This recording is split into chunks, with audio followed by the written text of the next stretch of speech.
van a obligarnos a transmitir spots de jueces? No, ¿sí?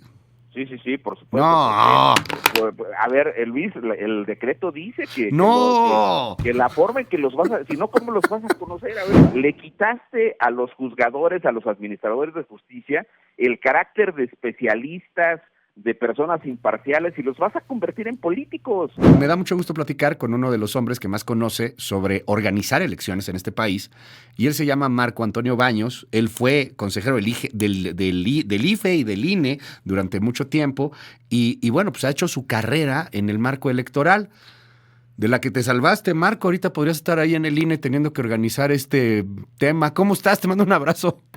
Querido Luis, muy buenos días, un saludo muy afectuoso para el auditorio. Y bueno, pues vamos a empezar con una cuestión evidente de especial y previo pronunciamiento, pero pues evidentemente que Dios nos agarre confesados, para decirlo Totalmente. de manera coloquial, porque es una elección de entrada que no tiene precedentes, es una elección que se está trabajando con una reforma constitucional y con un conjunto de reformas a leyes secundarias que siguen pendientes, pero que se trabajan con una enorme velocidad. Ya vimos cómo los 18 congresos de los que tú ya diste cuenta hace unos minutos, pues aprobaron fast track, recibieron el decreto de modificaciones aprobado por las cámaras de diputados, senadores, y lo aprobaron, lo recibieron en la madrugada y lo empezaron a aprobar en las propias madrugadas de ayer, en el transcurso de ayer y la noche de ayer mismo. Así que ya tenemos 18 congresos, así que lo más probable es que el decreto se publique hoy mismo o mañana, y en consecuencia pues empiezan a correr una serie de plazos, porque del momento en que se publique el decreto en el Diario Oficial de la Federación en adelante, pues entonces se tiene un espacio de 30 días para que la Cámara de Senadores emita la convocatoria. Esa convocatoria debe establecer con toda claridad cuáles son los cargos específicos que se van a elegir, cuáles son los plazos y las fechas improrrogables a las cuales se tiene que sujetar el INE, y además pues todo esto pues no correrá por parte del INE sino por parte del Senado. Todas estas definiciones las emite el Senado. Si te das cuenta, ya viene un control desde ahí por parte de la mayoría morenista. Pero ya pasando concretamente al tema del INE, pues cuando el INE sepa con toda claridad cuáles son los cargos, que será evidentemente las ministras, los ministros, la parte que tiene que ver con el tribunal electoral, la parte que tiene que ver con la mitad de las magistraturas y de los jueces de circuito, pues ya una vez que el INE tenga esa información, pues entonces podrá afinar lo que ya dijo Guadalupe Tadei, que será toda la planeación. Y empiezo por decirte, Luis, pues que el INE efectivamente, como bien lo mencionas, lleva mucho retraso, porque para un proceso electoral ordinario, pues cuando el proceso empieza, el INE tiene toda la planeación. El problema es que el INE, después de que se emita la convocatoria por parte del Senado, tiene 7 días para iniciar el proceso electoral. Es decir, estará iniciando el proceso electoral, haciendo la planeación y operando de manera simultánea el desahogo del proceso. Y ahí te van algunos datos para de las cosas que recuerdo. Oye, a ver, perdón, te detengo aquí por un momento. ¿Cómo que 7 días, Marco?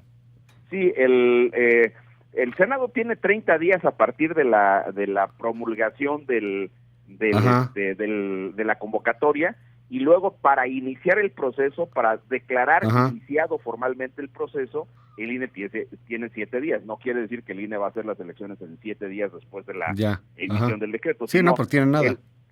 Exactamente, es una declaratoria formal. Hoy inicia el proceso electoral y nos vamos a sujetar al siguiente calendario, es lo que va a decir el INE, ¿no?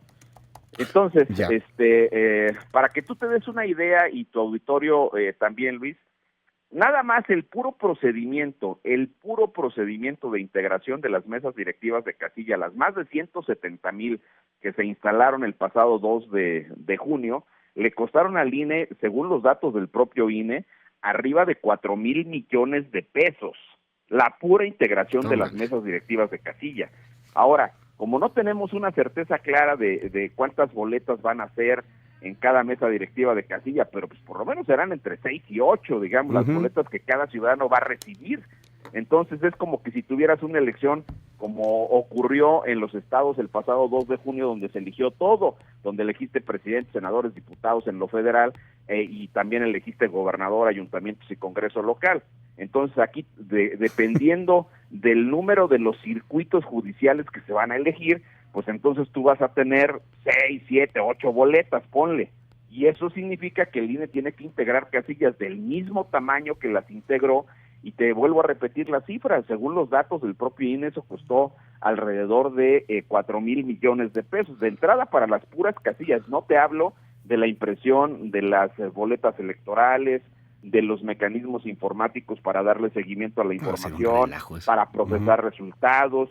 Y luego el INE, pues como tú recuerdas de la reforma judicial, que además ha sido motivo de muchos comentarios, pues tiene que organizar los foros, los famosos foros, para que los candidatos se den a conocer, ¿no?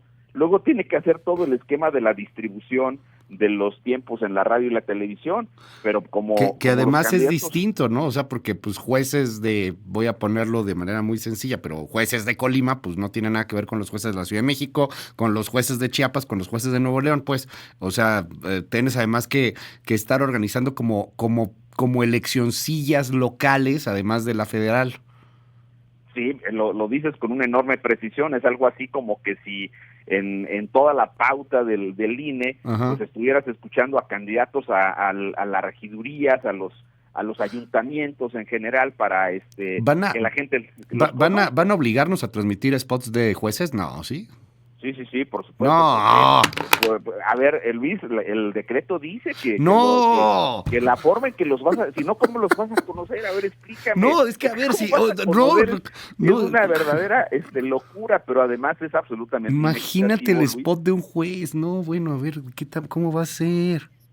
Mira, yo creo que una de las cosas que de alguna manera, pues, tú lo has dicho con mucho énfasis a lo largo de todas estas semanas previas, pero, a ver, la reforma judicial implica una cosa muy sencilla, para decirlo en español.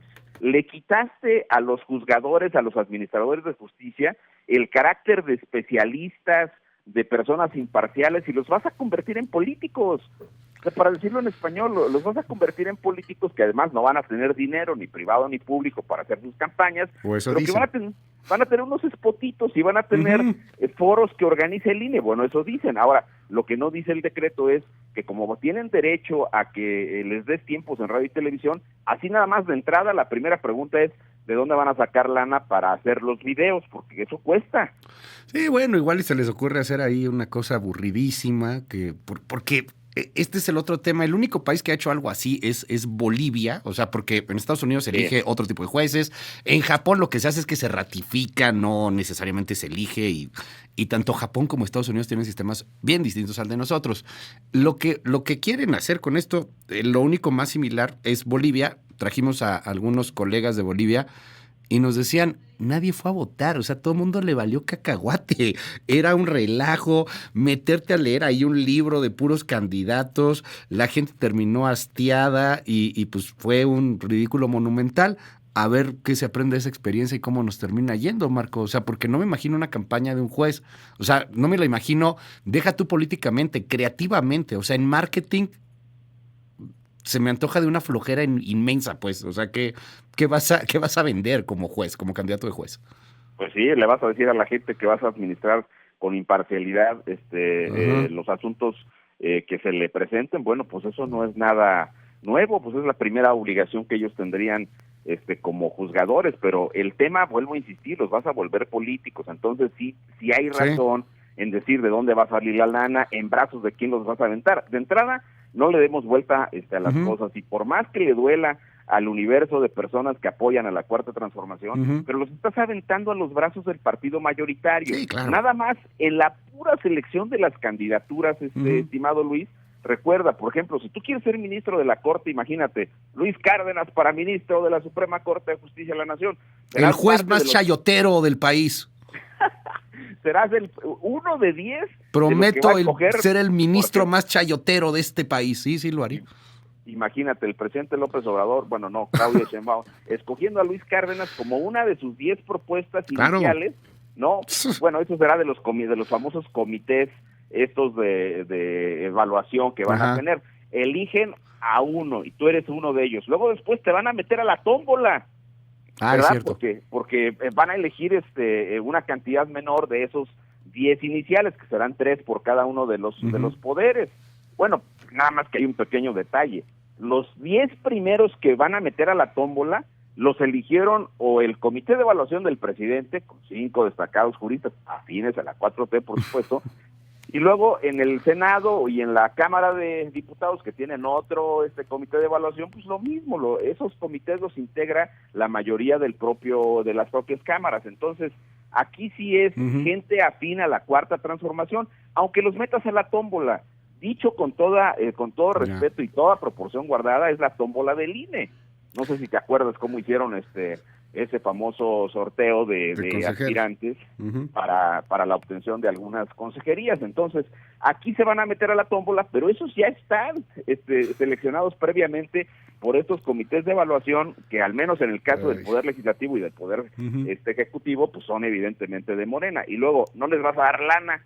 Ah, bueno, pues entonces en brazos de quién los vas a aventar, ya no quiero especular más, pero sí se pone una situación muy complicada para una elección que pues de entrada tiene muchísimos problemas, que está siendo trabajada al vapor, que no tiene reglas claras, y lo dices con toda claridad, y la propia Guadalupe Tadei lo reconoce de alguna manera, porque al no haber estas reglas con esa precisión, pues metes a la autoridad electoral en un verdadero problema para organizar, igual como se aprobaron las reformas o se están aprobando las reformas, a matacaballo, con el reloj encima, con muy pocas definiciones de fondo que necesitan para poder hacer la planeación integral de este proceso. Querido Marco, te mando un gran abrazo. Es Marco Antonio Baños, ex consejero del INE. Gracias, Marco, por darnos luz en este tema. Un abrazo, Luis, un saludo para todo el auditorio. Muchas gracias.